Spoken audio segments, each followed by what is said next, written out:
Fighting the global war on terror begins with intense training here at home. The U.S. Army now has a Kalamazoo native at the helm.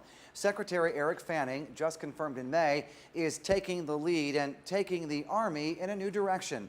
Still streamlined and lethal, but now more adaptable to a different kind of warfare.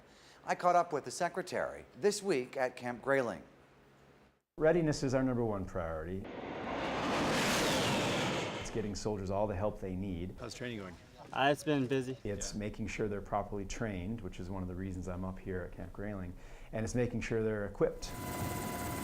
13,000 square miles, 5,000 National Guard troops, Marines, and active duty soldiers, replicating war on a very realistic looking battlefield. This is a live fire exercise, so very complex. This week, a joint military drill is testing the strength and ability of the Michigan National Guard and soldiers from 25 other states and 4 countries.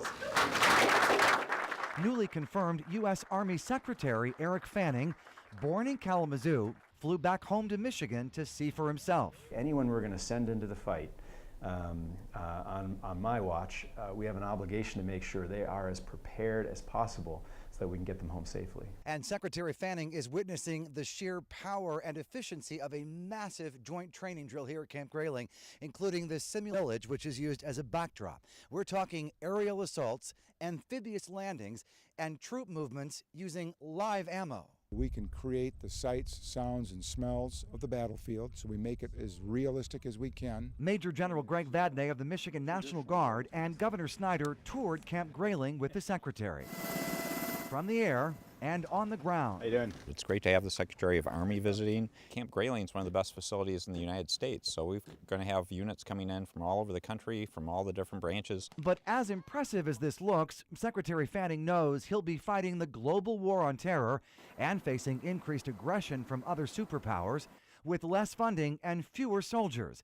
A 3% troop reduction in the Army's new $125 billion budget. In response, Secretary Fanning is laser focused on building the best and most effective tools of war, like these Joint Light Tactical Vehicles. I also am very concerned about the Army's procurement plan. As we have drawn down the budget, the requirements for the Army haven't necessarily gone down. But that's a battle he'll fight in Congress if he stays on the job with the new president. For now, he's on the front lines of the fight to be perpetually prepared. And he says he's up to the challenge. I think I've got the greatest job in the world. I'm going to run through the tape. There's a lot that you can get done in this job, and I'm going to work hard on behalf of soldiers every day that I'm in it. Awesome. Thank you all. Thank you, sir. As Secretary Fanning continues to tour Army installations around the world, he'll also be attending the Olympics closing ceremonies in Rio later this month as part of a special delegation assembled by President Obama.